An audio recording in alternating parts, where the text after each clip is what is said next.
Drink it in.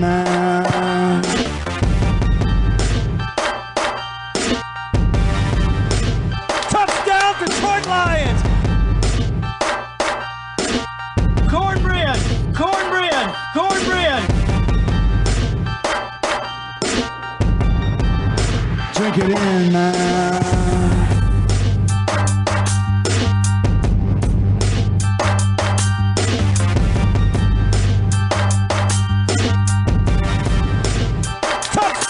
Touchdown, Detroit Lions!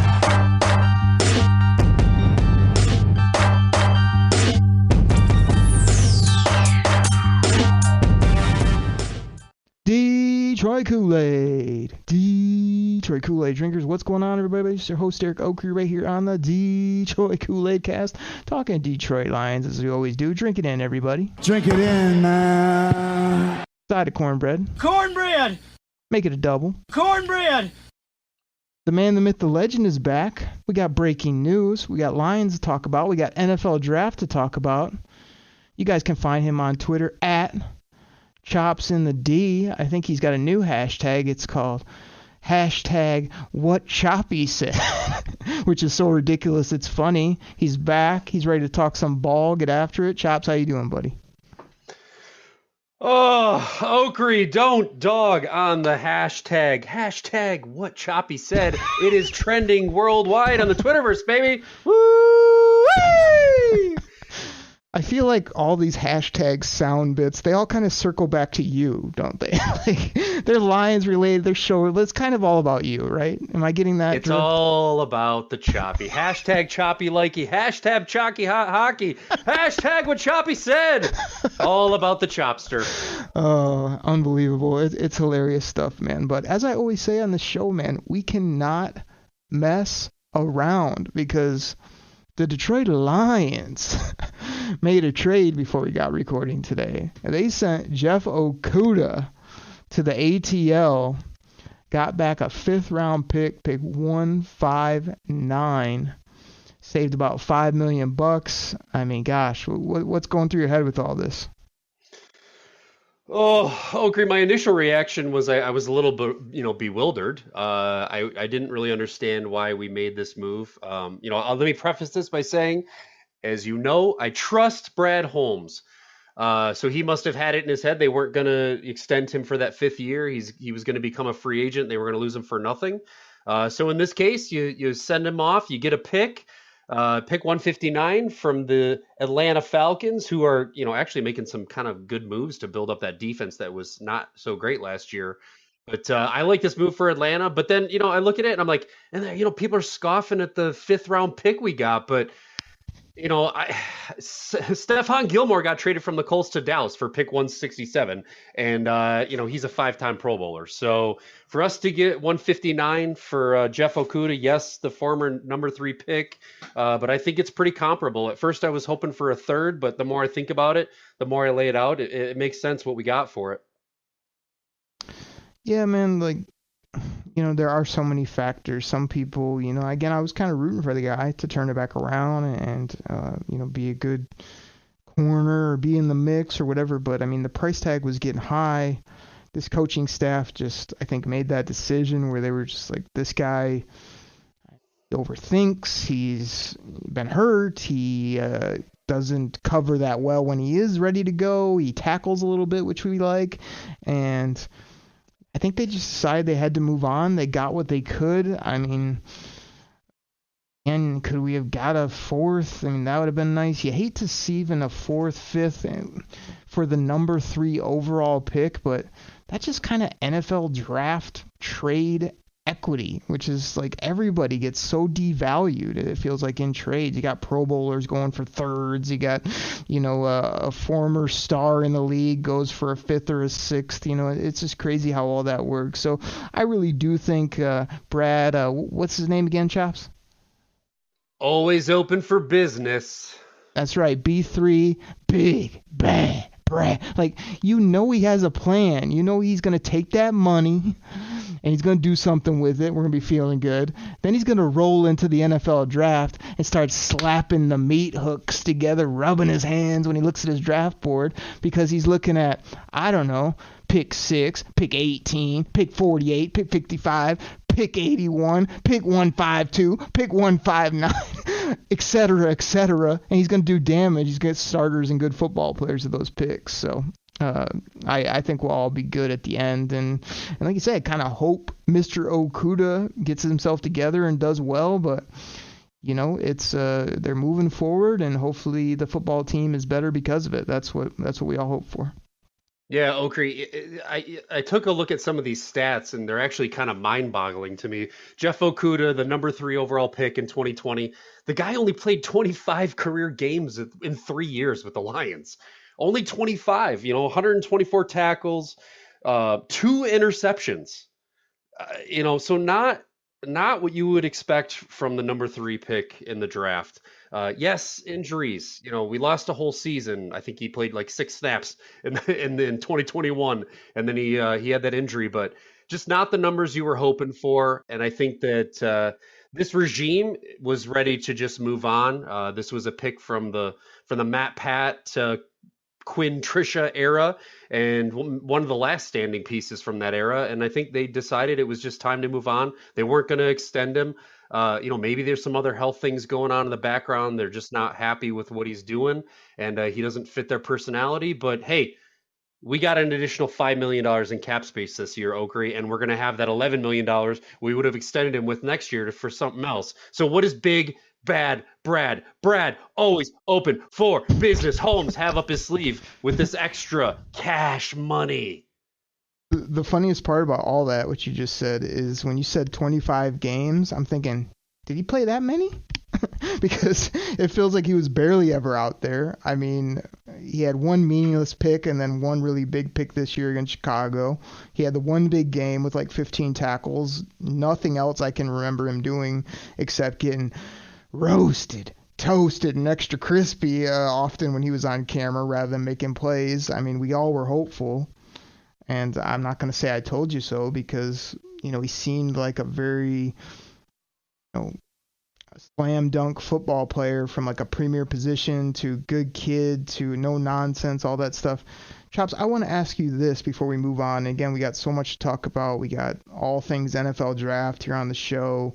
Be serving up Kool-Aid, talking about our sleepers, talking about guys that are off our board. We got so much to get into, but this Okudah news is so big. Like, how do you think it impacts the draft? Because I was very set on, I don't think we need a corner. But after this move today, I feel like corner's really back in play again to get a young cat, get a guy they love, whether it be at 6, 18, or even in the second, third round. I think that's definitely going to be on their shopping list based on this move. Yeah, this has a big impact on on the way you're drafting this year. You're going to take a look now where before I felt like we were pretty deep at corner and we were going to be set. Like Okudah was going to be battling for that 3rd spot behind Mosley, or maybe with Mosley, behind Sutton. But now you are, I cannot see us not drafting a cornerback in the first 3 rounds. I mean, before I was thinking corner late, 5th, 6th, one of those later picks.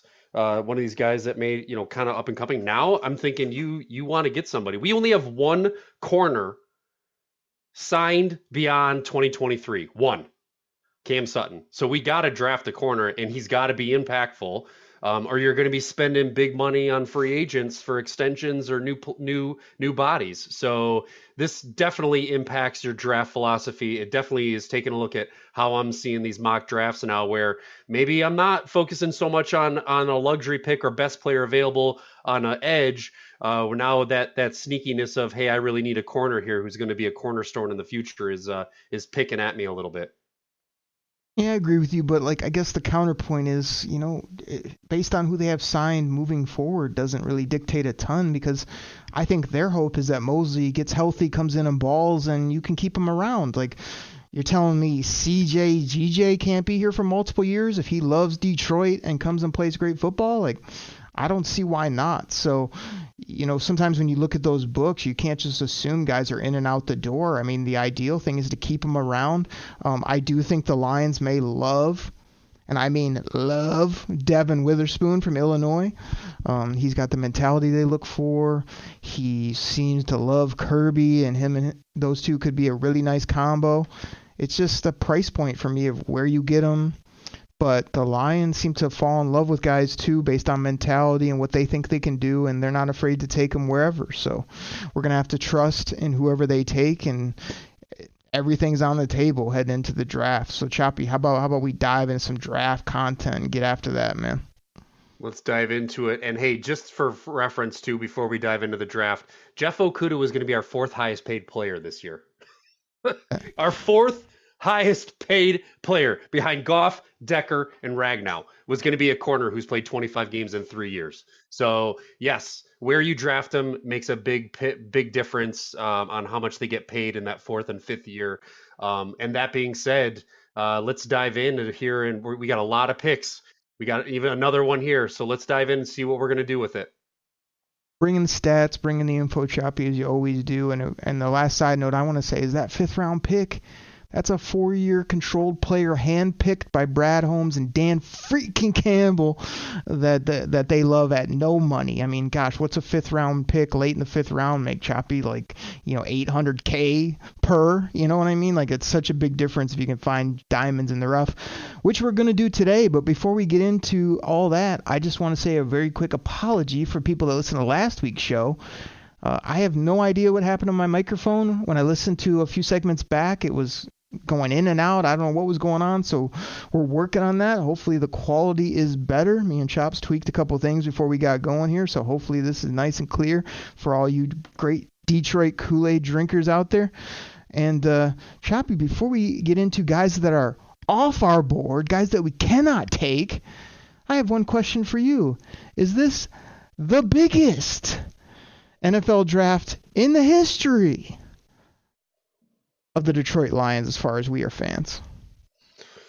Okri, every draft is the biggest draft in NFL history, and particularly this year is a big one because we have... That's right. You know what? I'll give you the live version. Woo! We have huge aspirations for this year. It is playoff win or bust. Yes, yes, yes. This is the biggest NFL draft in Lions history. Not only is biggest because of all the hype, but the 2 high first rounders, number 6 overall, thanks to the loss. I mean, there's so much to get excited about, and it's literally a couple weeks away. So everybody, next week, if all goes well, the plan is for me, for @Chops in the D, and for Logan Lamorandier from Sports Illustrated All Lions to do a draft round table, talk all about it. But Chops, like I've been doing, like, here's the Okri targets, here's my guys, here's how the beginning few picks might fall. Obviously, those first rounders are crucial to get right. What about guys or positions that we don't want to take? We don't want the player. That's not the value. We got to just get these guys out of our head, regardless of maybe how good of a quote-unquote football player they are. They got to be off the board. I mean, first name I want to throw at you is a certain guy named Bijan Robinson, running back out of Texas. Chops, is he off your board? Is he off our Lions board? What say you? I'm going to say absolutely he is off my board. I have zero interest in this guy. I don't care if he's there at 18. I do not want him. I do not need him. I am riding the Swift and D-Money train all the way to the playoffs this year. Do not give me Bijan. Speaking of your trains, where you had a golf train, then now you have this running back train you just made up. I heard about some other train that starts with an H. I literally heard somebody say that H train about that same player on another pod today, so they're stealing your content now. Oh, they stole my hashtag hooker train lick. I forgot to get my patent pending on that. Man. Which it wasn't good in the first place. Now it's making its way to other I mean, this is just craziness. But I'm with you on this, and again, I have to beat it into people's heads. Do not tell me how good of a player Bijan Robinson is. I know. Do not tell me that he's the third best player in the draft. I realize he's a top football player as far as talent goes. Acknowledge he plays running back. Acknowledge we have two running backs. Acknowledge that we cannot put more money into that position. And this isn't fantasy football. You don't just we always say BPA. BPA means best player available, but it has the caveats based on need, based on where they're going to slot. I mean, do you want a quarterback or do you want a running back? When we start talking contracts, you want a quarterback at $8 million rather than an $8 million running back, correct? Yes. You want a defensive end. These all are factors. So I agree with you. He's got to be off the board as well based on all the other factors, not based on he's not good or he's not going to have a good NFL career. But I think we got to take Bijan not only off the board, but like all the Kool-Aid drinkers, all the Lions fans, like let's just get that out of our system right now. I know it would be fun. I know you'd go run and get the jersey. It does not make sense. No, it does not make sense at all. It does not make sense at all. You would not have paid Montgomery the money you did if you were going to turn around and draft Bijan. And again, I'm in the same boat, Oakley. Don't tell me he's the best running back in the draft. No, duh. Don't tell me he's a top 10 pick talent-wise. Of course. But he does not fit what we need. We have holes that we need to fill, and running back is not one of them. What are you going to do, bench Swift in the fourth year of his deal because now you got Bijan? Like, come on. Yeah, I understand. I got it in my head, dude. All right, Chobby. Like, I could go on a Swift rant and in a positive because I'm so sick of people hating on DeAndre Swift. Have you guys watched this player? He's ultra talented. We know he needs to stay out there a little bit more. They need to use him better. But he's electric talent, and David Montgomery's like a notch down from how Bijan will probably be as a rookie when it comes to some of the things he can do with the football. So let's keep it moving. We got to rifle through some of these before we get our great sponsors in here. Where are you at with like an offensive tackle, maybe a guy that can swing into guard? I mean, for me personally, I feel like regardless of how good Paris Johnson is, he's sort of off my board. All the centers, guys that are strictly centers, are kind of off my board.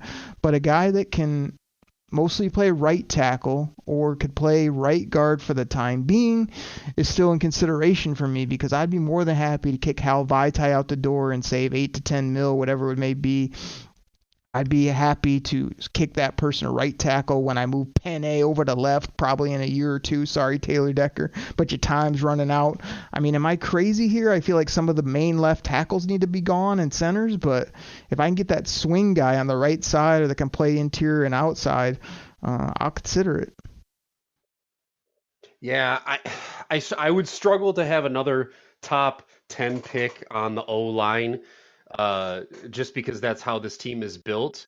That's a spot for me where I'm looking for someone who needs a little bit of time to develop, or maybe a guy who maybe is coming off an injury and needs some time to heal. Andrew Voorhees, but I'm not spending I'm not spending that number 6 pick on anybody on the O-line. We've done that bit. We've got our build. We do need to draft one, but I don't want to take one that high. See, I want to come back at you. I want to come back at you real quick, though, because I've been making the Skronk argument, and the reason is, Chops, one thing I've learned over my few years here with the draft is there's two things you always got to keep in mind. Clean football players, guys that are just no nonsense, clean on and off the field, you pretty much know what you're going to get, are very valuable, as well as sometimes you have to be able to see through some of the outside things and just no talent, which I feel like he did really well last year with J-Mo. It was just like he's so fast and so talented, you go up and get him and you just know you're set. Whereas like a Penne was just such a slam dunk, clean, great prospect on all levels. That was just a great pick as well. So I think Skronk is that guy. He's just so clean and easy. Plus, don't you think there's something to be said with taking a strength and making it an ultra strength of your football team, especially when it's both sides of the trenches? I think that's still something that's very valuable for years to come. Run game, pass game, protect, I don't know, your guy, Jared Goff. I mean, I think it's I think it's worth considering based on, yeah, you're good, but you can always get better. And if I want to get better at anywhere, it's offensive and defensive line or ultra skill players if I'm going to try to dominate offensively.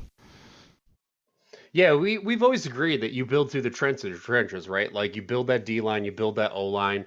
Look, if we're at pick six, and I know we're not taking a quarterback, and the defenders that I absolutely loved are gone, and Skronk is just sitting there staring at me, and he's BPA on my board. Yeah, I swoop in and I take him. I don't, I wouldn't love it, but I also wouldn't hate it because I know that guy's going to be another cornerstone to maybe allow for, he's got the versatility to play multiple lines, right? Or multiple positions on that line. So, like you said, we can make some tougher decisions on these higher salary guys that are on their second contract now with a pick like that. So there's definitely something to be said about, like you said, adding a strength to a strength. But I want to evaluate what's there, right? What is there? Is there a potential trade back? Is somebody really itching to jump up to grab that fourth quarterback to come off the board at pick six? Like, I would love to trade back to 11 or 12 and then take Skronk, no questions asked. Yeah, I think you hit it right there at the end. I mean, that's ideal as well as just being able to get that ultra value. But I mean, if the first 5 picks went like death scenario where the 2 defensive studs, the QBs, and all the premier guys are off, I think he's that should be in the mix. And based on what I know about B3 and Dan Campbell, I think it could be.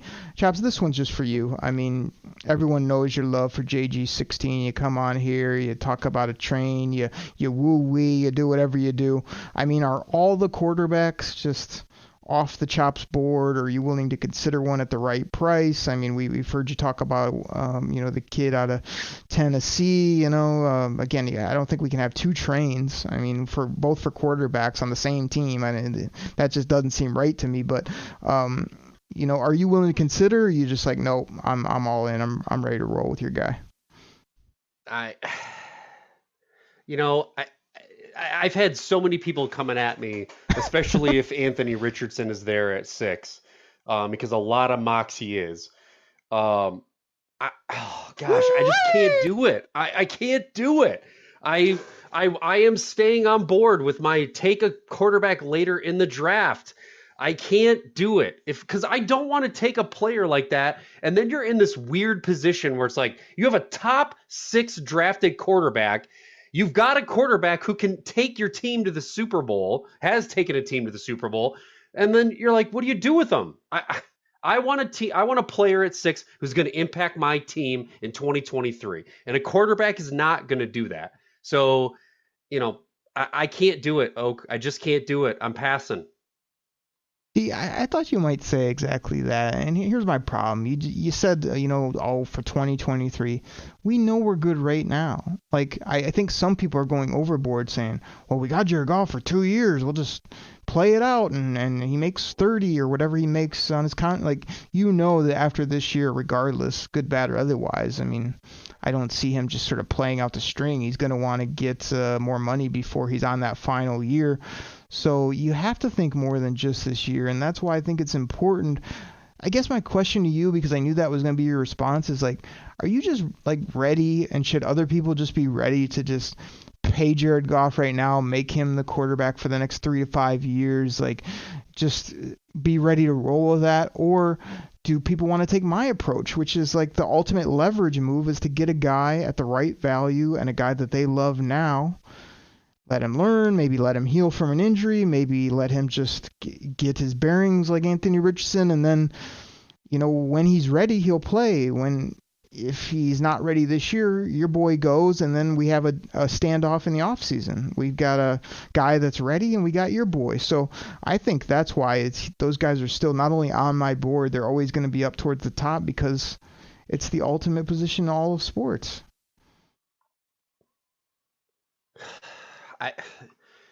I feel like, yeah, we've talked this through so much, and I know we don't necessarily agree on the position, but like you said, for every Joe Burrow you show me, I will give you whatever, just name a quarterback who hasn't worked out in the top 5, top 6. So no, listen, if it were up to me right now, I'd be negotiating with Jared Goff on a contract extension. I know people are going to go crazy. I know, oh my God, you're going to pay him 50, 40, whatever.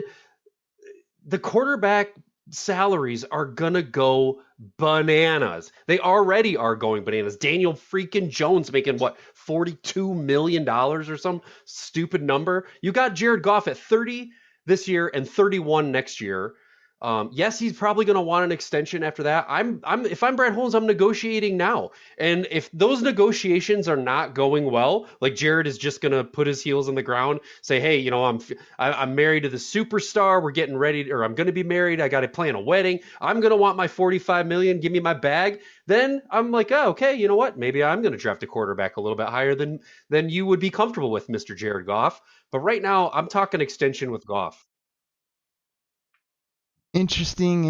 I'm actually leaning your way. If they don't love these guys and you could get something done with them now at a right number and make it 3 to 4 years, I mean, I'm willing to listen to that for sure. And Chops, the most shocking part about what you said is you said something like that we argue about this topic or this player. I mean, I can't imagine such a thing. I don't want your bula support when it comes to Jared Goff. You don't get to join the Goff train. You're off, bro. You're off. I don't hate him. I don't. Don't hate the player, hate the game.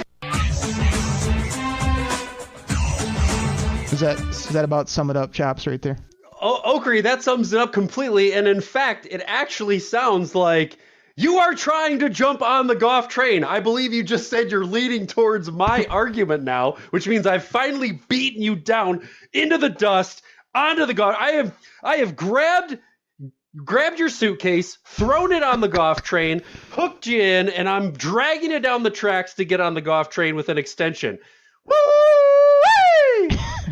No, I'm still not only running by if the train by a large specimen of a quarterback from Florida comes by, I'm very apt to jump on that train and be very happy to ride along on that ride for a while. Chops, let's do a couple rapid fire. I mean, we saw the Lions move on from T.J. Hawk. Like, is a tight end in the mix? I'm seeing Kincaid getting mocked to the Lions at 18. I see Michael Mayer there. People just want to put it in because they don't know the Detroit Lions. Like, I feel like tight ends are mostly off my board, but I mean, I'm willing to consider it if I don't love the other options. But some of those guys are down my board, but not off.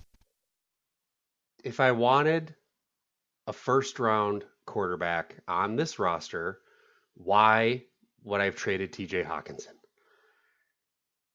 That's the question that Dan Campbell and Brad Holmes have already answered, people. We are not drafting a tight end in the first 3 rounds. It's not happening, okay? The writing is on the wall. Our tight end production did not drop significantly after we got rid of that. We showed that we do not need a premier talented player at the tight end position to run this offense. We need serviceable guys. Am I okay with taking somebody in a later round? Absolutely. Do I want one of these top 6 names that are going to be going in rounds 1, 2, and 3? Nope.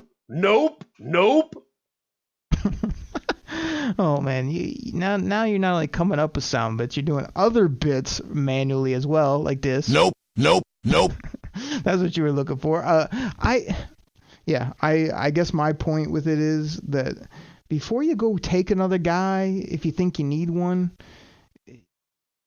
can my boy James Mitchell get some love? Like, I feel like if he's healthy and you use him right, he can be a nice weapon in an offense. If you don't think he can do it after a year, then maybe you invest in this spot. But like you said, it would still have to be a second, third, fourth round guy to me. I'd like to stay away from those top talents. We talked about corners earlier. I think they're back in the mix for sure. You've seen me fall in love with Jamie Robinson, the safety hybrids, heat-seeking missile out of Florida State. Like, to me, that's a really nice 3-4 safety that you could bring into your depth chart and let him learn, let him soak up from CJ, GJ, let him, learn from Tracy, let some other guys see what if he can do in year 3 or whatever. I love that player, but do you see like safety being a guy that you could add in the middle rounds, or is it, you feel good at that position too?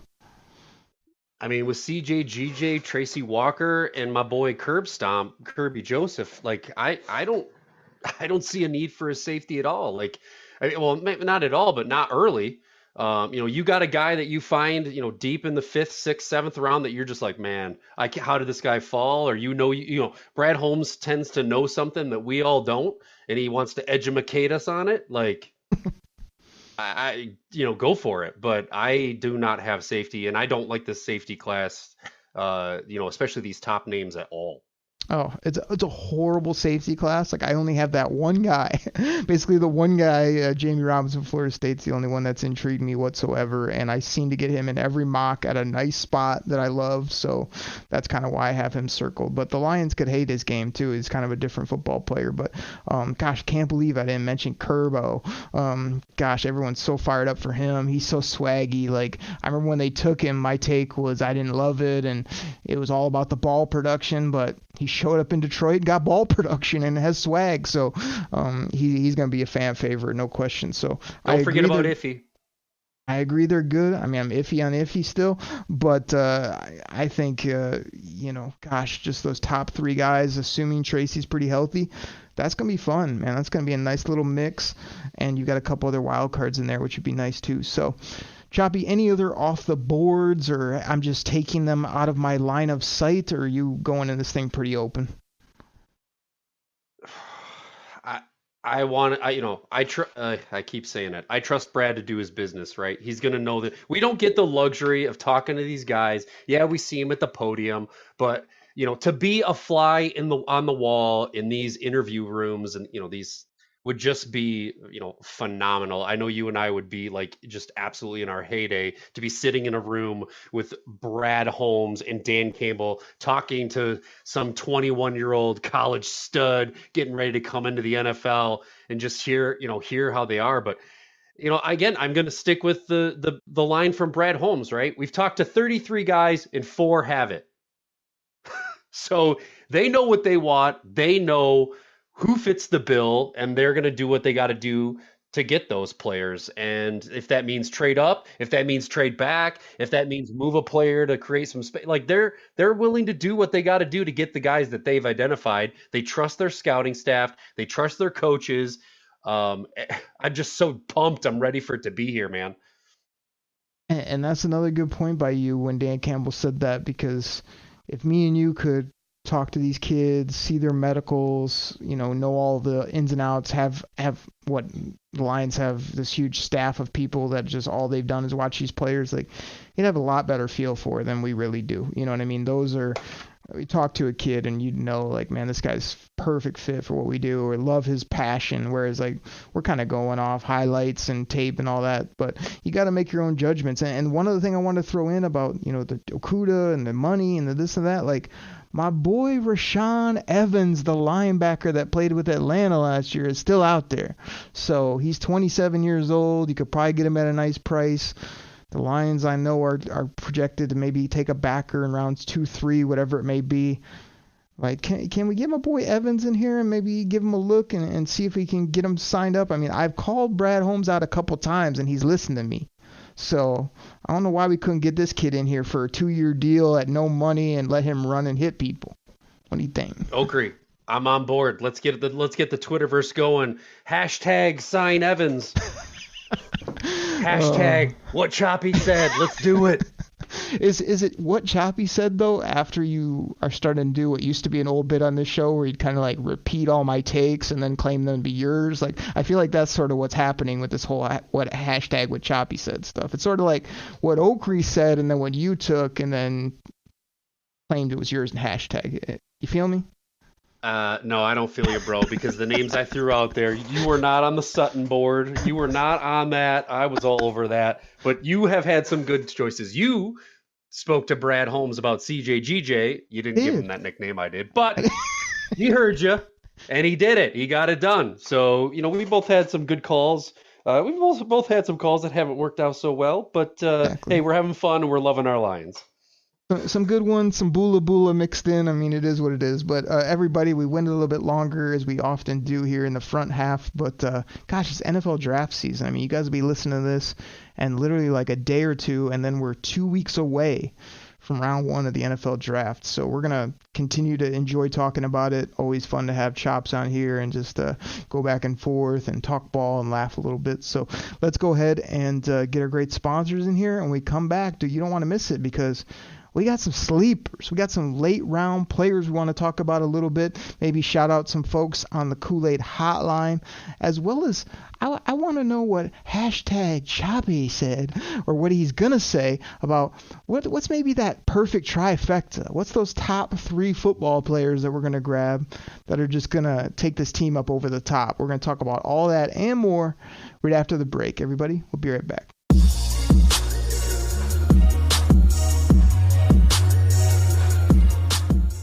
All right, everybody. This goes out to my fantasy football fans out there. Now, you probably heard about Reality Sports Online, the most powerful fantasy sports platform where owners can build and manage their fantasy team like a real NFL general manager. But the question is, have you tried it? I mean, we're talking free agency, multi-year contracts, rookie drafts, multi-team trades. You can put franchise tags on guys. It's as close as you're going to get to being an NFL GM. But do you think it sounds complicated? It's not. I'm here to tell you it's the best thing about Reality Sports Online is it's just more fun than your normal fantasy league, but it doesn't take barely any more time. After all this, are you still not sure? I mean, come on now. You can test your general manager skills by going over to Reality Sports Online, call it RSO. Please go check out realitysportsonline.com right now.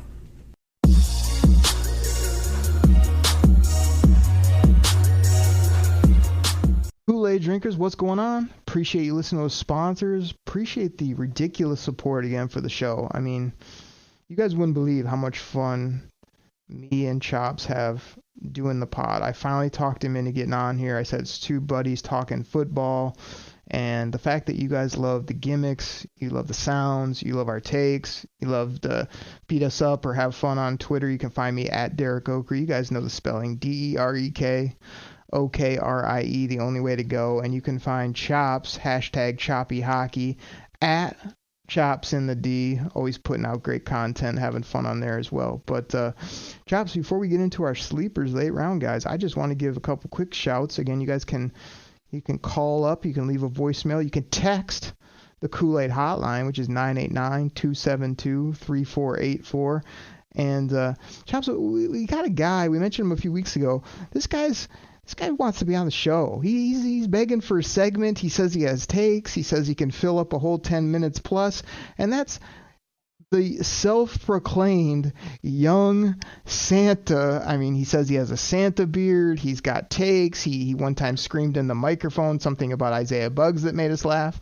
I mean, he chimed in again via the tech segment, said he wants to try to get on the show. I said we try to make it happen. I don't know if we can fit him in during draft season, but maybe after that we got to get Santa on here to talk some noise.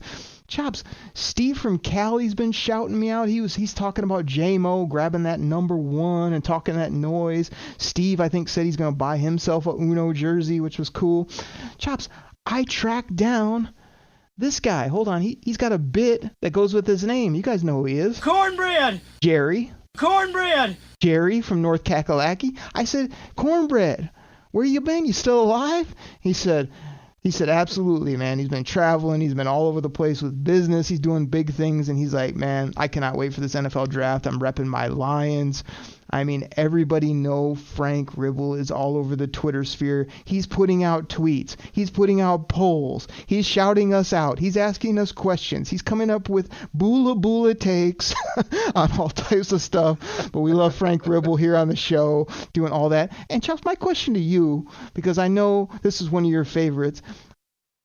I was told I had to get female representation on the show. There's only one person that can do that at a high level, and that's Go Blue Lexi 117. She's always bringing fire on Twitter. I shouted her out. I hit her up with the DM. She said, we got to do the pod sometime. We're going to have to make it happen. Again, probably after the draft.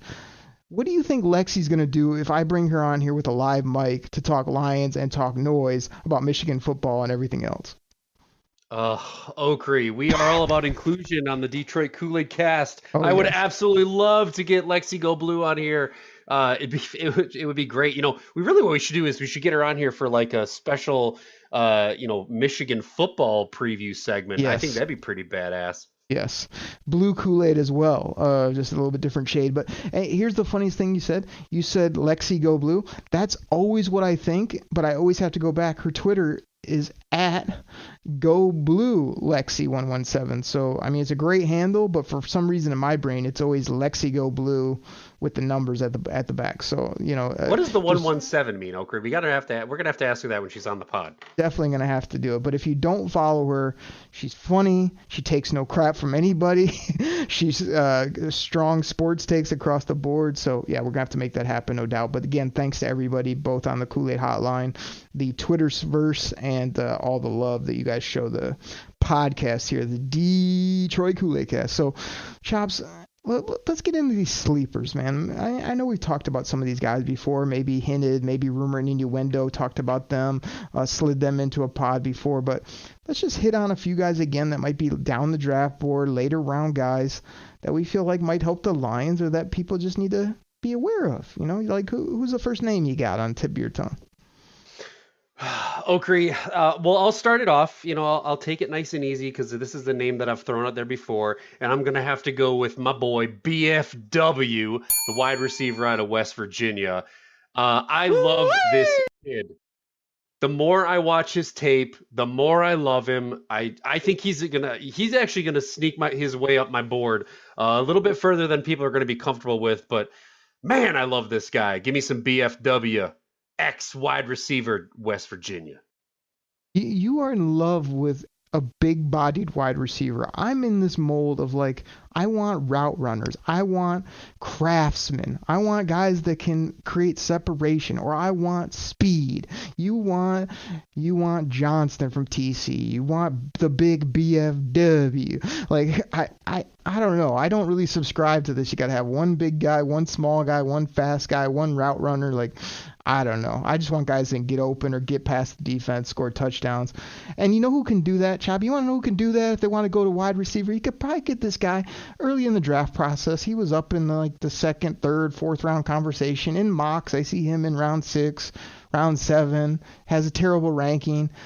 But he's a hell of a football player, and his name is Puka Nacua from BYU. Actually, that's how I used to say it. Actually, his name is Puka Nacua from BYU. You feel me? You know what I'm saying?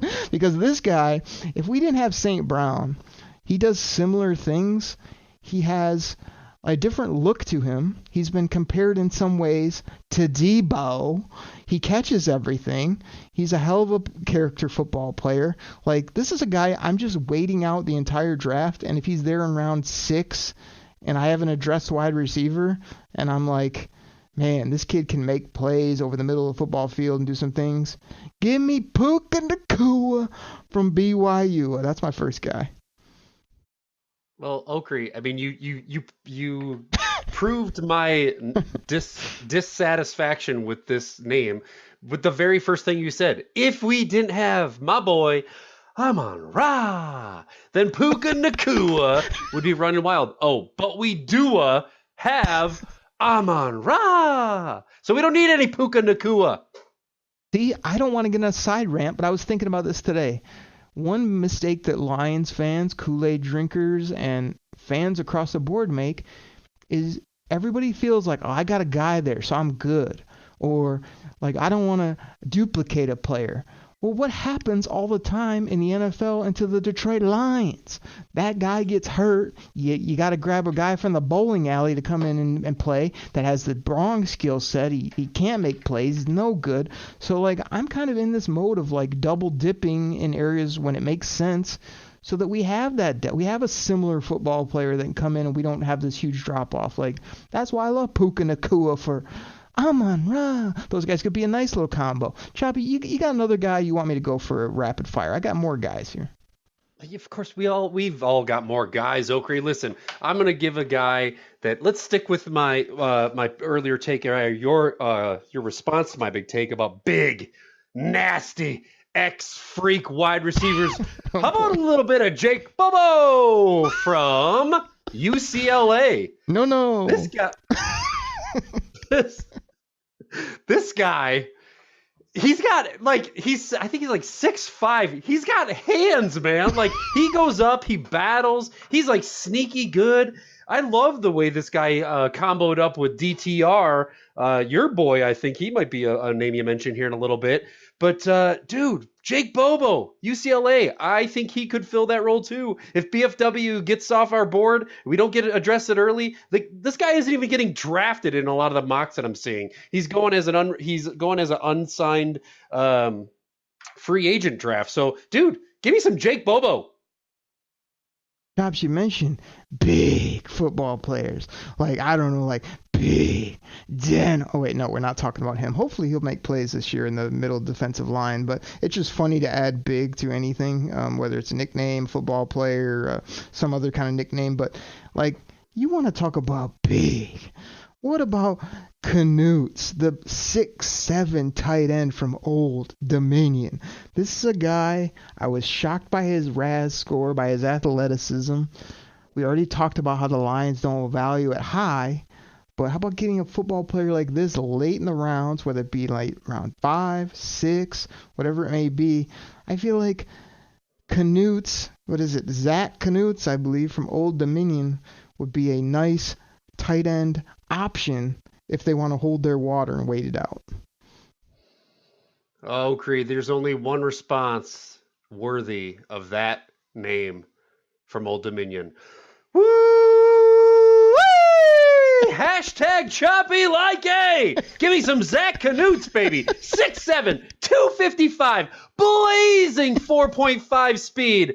Yes! Tops, who else you got?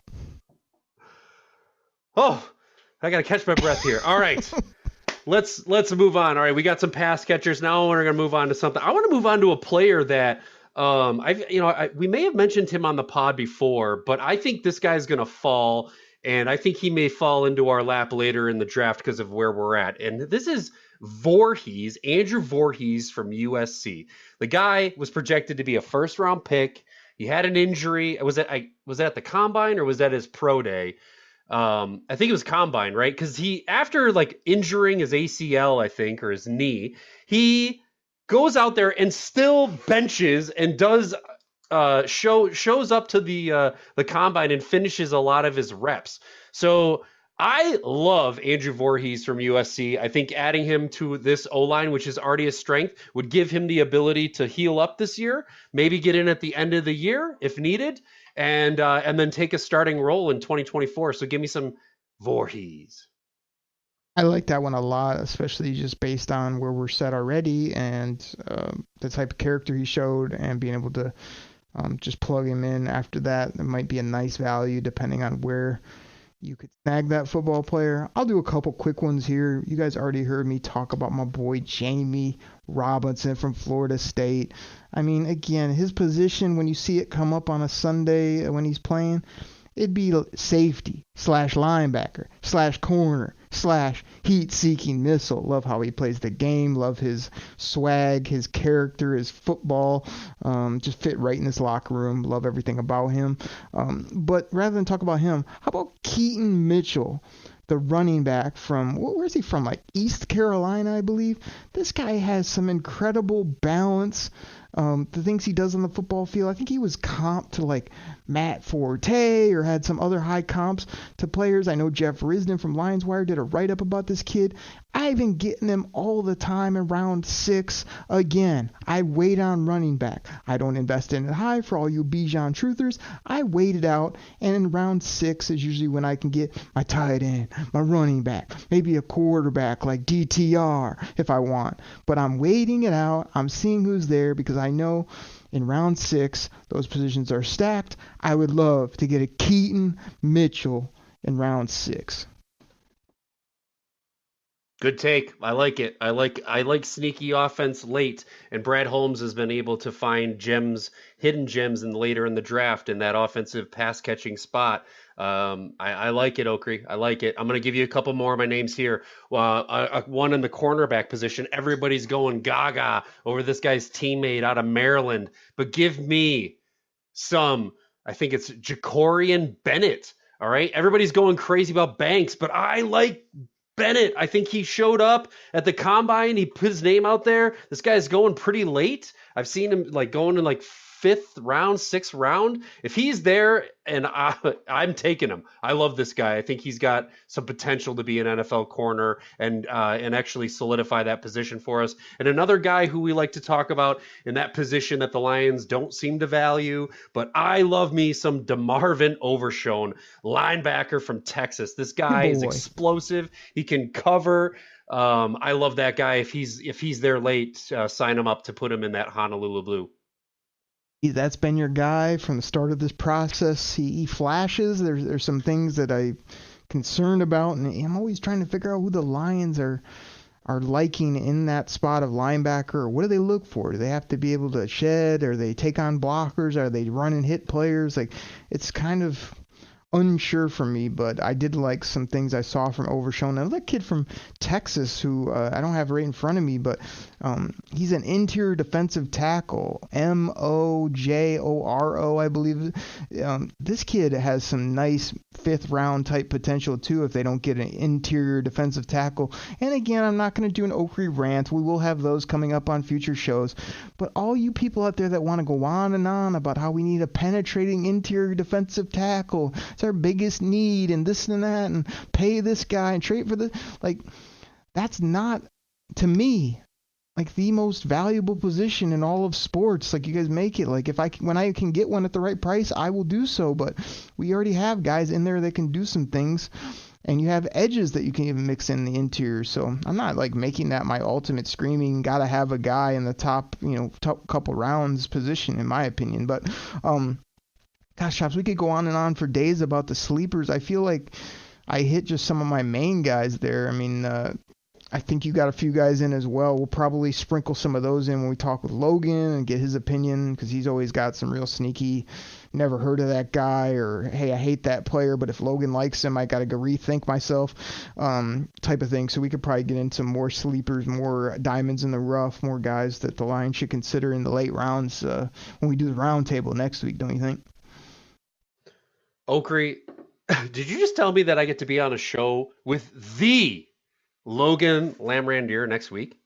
Yeah, I think I'm going to allow that. I'm going to let 2 stat nerds talk, and I'm just going to sit back and play sound bits all day. I think that's how the show's pretty much going to go. Okri, you better prepare the sound bites, because you are not going to get a word in, my friend. Me and my boy Logan are going to be ripping stats, pulling stuff. You're going to be just surrounded. You're going to be like that meme. I believe it's of, the guy from The Hangover who just sees all these math symbols floating around his head. That's all. That's going to be you, while me and Logan just go to town with stats on the draft prospects. It's going to be fantastic. Houston, we have a problem. Yeah, we'll see how that goes. I think it'll be a tremendous show. I'll elbow my way in there. There's no question. But, Chops, we went a little bit longer in the first segment. How about we end the pod? How about we end it with some Kool-Aid and cornbread for the people? I'm thinking those first 3 picks are ultra important, of course. But the Lions are set up so well with, count them, 5 picks in the top 85 selections. That's some serious draft capital, at least 3 to 4 starters, if not more, coming out of that mix. But I want to talk about your top 3, your perfect trifecta. What's the ideal scenario at 6, at 18, and give me some names that might be a beautiful selection at 48 for the people. Ooh, that's a great. So I think what you're asking for, are you looking for a 3-piece combo meal, Okri? I've been known to serve up some combo meals here on the pod. Besides the audio issues, if you guys want to look back last week, I think I dealed out some combo meals, maybe a number 2, number 4, a number 8 piece. But yeah, man, I'm asking for a 3-piece combo. for, the people. And the people consist of the millions of Kool-Aid drinkers. All right, Okri, I got one for you here. I'm going to call this I don't know, in the trenches combo meal. All right, so with pick 6, if he's there, I'm taking Will Anderson. I'm going to follow up at 18 with my boy from Penn State. Daddy played in the league, Mr. Porter Jr. And with my second round pick, I'm going to keep it in the trenches, keeping it beefy, keeping it steady, and I'm going guard Avila from TCU. I don't know. I should have had a sound bit ready to go because here's my thing with it. Here's my quick review of those selections. I do not like the hate that Will Anderson is getting. This feels like this happens every year with draft prospect. Go through all these steps, and then towards the end, you start, well, I don't know. He's not really that good. I think he's NFL teams don't view him that well.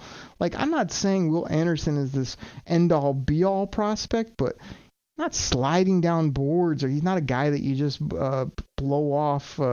So, of course I like that one. I could be proven wrong, and the Lions could really like a player like Porter Jr., but personally, I don't. I feel like he's my 4th or 5th corner. He didn't wow me in the testing. I didn't love his play on the football. His dad's a little crazy, so unless they love his mentality, I just don't think that would be the way I'd go at cornerback. And then same thing with your boy Avila. Like, I like him, but you're taking him at 48 when you already got Hal Vaitai re-signed and you brought in Graham? I feel like that's a double, triple dip that I don't need, and he doesn't wow me. So I know what you're trying to do in the trenches or whatever, but I don't know. I don't know if I like that combo meal. I got to say, that trifecta doesn't do it for me. You got another one in your back pocket? No, hey, Okri, listen. My combo meal may not be for everybody's taste, right? Like, maybe I like Taco Bell and you like Wendy's. Maybe I like Burger King and you like Arby's. Why don't you give me a combo meal that is tasting nice and crispy and juicy and beautiful for you? I will do so. I do, of course, always have these in my back pocket. And I think mine will obviously be much more superior to what you just gave the people. But as I did as a PSA last week, the combo meals are fun on the pod. I don't recommend them in real life. I have barely been to a fast food, and I don't know how long. Everything feels better when you don't go. Of course, it's okay to splurge here and there, but if you feel like you're getting combo meals every few days, you people that go out to work and have lunch every day at whatever's right around the corner, don't do that. That's not going to be good for you. But if you're talking perfect trifectas, you're talking about combo meals from my side. Again, I thought you might go more this route. Like, my first one that comes to mind is Willie Anderson. We used to say hashtag anybody but Willie, but I don't want anybody but Willie, to be honest. Willie Anderson Jr. Then 18, I love this kid. At 6, not so much. Can I get Devin Witherspoon at 18? That might seem like a stretch, but he's a corner and he's not that big, so I could see him being there. I love that at that selection.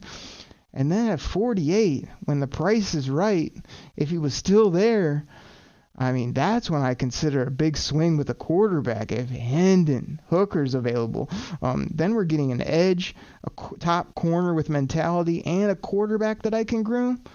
Ooh-wee. I love that, but here's the one I like even better, because I'm going to double dip on you on combo meals. How about we take a very clean prospect in Skronk at 6? Jalen Carter had too many questions. Will Anderson was gone. We don't want to go quarterback. Give us Skronk. He's going to play right guard, and we're going to get rid of Hal Vaitai, and we'll see if Graham Glasgow makes the team. At 18, which has been happening in every mock, give me Kalijah Cansey. I've got concerns, but I also have love for this kid. He's smaller, but he's explosive, and he's fun, and he's fit right into this locker room and this team. And then at 48, give me the best case scenario out of a guy we've talked about, Trenton Simpson, the freak linebacker at Clemson.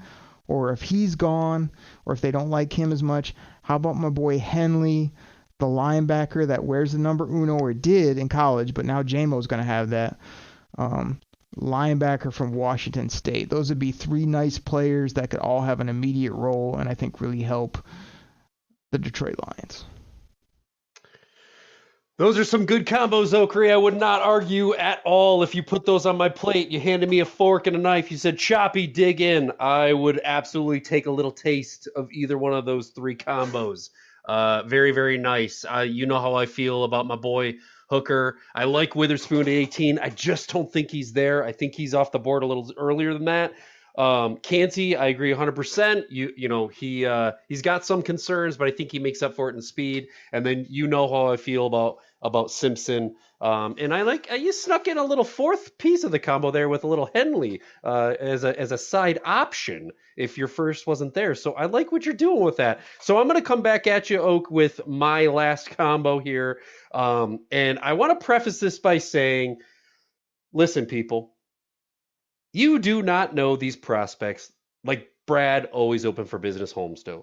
You know the media. You know what Mel Kiper Jr. tells you. You know what all the... Listen, I am going to put my trust in Big Brad. There you go. I did it. B3. There you go. And for this combo meal, I'm going to say that they've done their research. They have 0 concerns. And they take the number 6 pick. And they take Jalen Carter. Okay? Get him in there to face the middle, to tear up that interior defense. Throw the concerns out the window and let this guy just ball out. And then at 18, I'm following up with my boy Forbes. Get a little cornerback action there in the 18th spot. And then I'm going to address with the next round, or with the first pick in the second round, the guy whose name I cannot say. I destroy it every time, but I've said it before, and I'm going to say it again. Or I'm not going to say it again. The guy from Northwestern, Adibawar. Give him to me. Edge, Northwestern. I think that guy's nasty. And in that combo, you're getting beefy on the D line, and your D is solid for years to come. Chops, I like the delivery. I like all the positivity you gave me on my picks. But my favorite part of that diatribe, that combo meal from you, was your whole lead up about how Brad Holmes knows better than the media guys and this, that, and the other, whatever else you said. And then you took the guy that the media wants. Then you took the guy with all the concerns, the anti-Brad Holmes type player in Carter. Then you came back with a small, tiny corner that does have ball skills, which Big Bad Brad does love and this team loves. And then you took a project player that's a total potential rather than production type player, which I like. I didn't think you would go that route. And the kid from Northwestern, Adibaware, that shocked me on so many levels. But very fun to see who the Lions will come up with those first 3 picks. I'm sure if you're right, we'll hear something to the effect of, what's the hashtag again? Oh, geez. Hashtag what Choppy said. And it's just going to be a great football season. Obviously, all these players are going to help this team. Hopefully will bring in some more additions, all that. And we've mentioned a couple of times, but next week, man, Logan Lamrandier, Sports Illustrated, All Lions, Draft Roundtable, all 3 of us talking draft, all show. We're not going to mess around. We're going to get right into it. And Choppy, you got more hashtags for something like that and more sound bits, don't you? I feel like you should do the live version and get us out of here. Woo! Hashtag Choppy Likey. Everybody, we'll catch you next week right here on the Detroit Koolaid Cast. Okay, everybody, we're out. Hashtag golf train. Pack the bag, start the plane. This game is over. It is over. What a comeback by the Lions. Drink it in, man.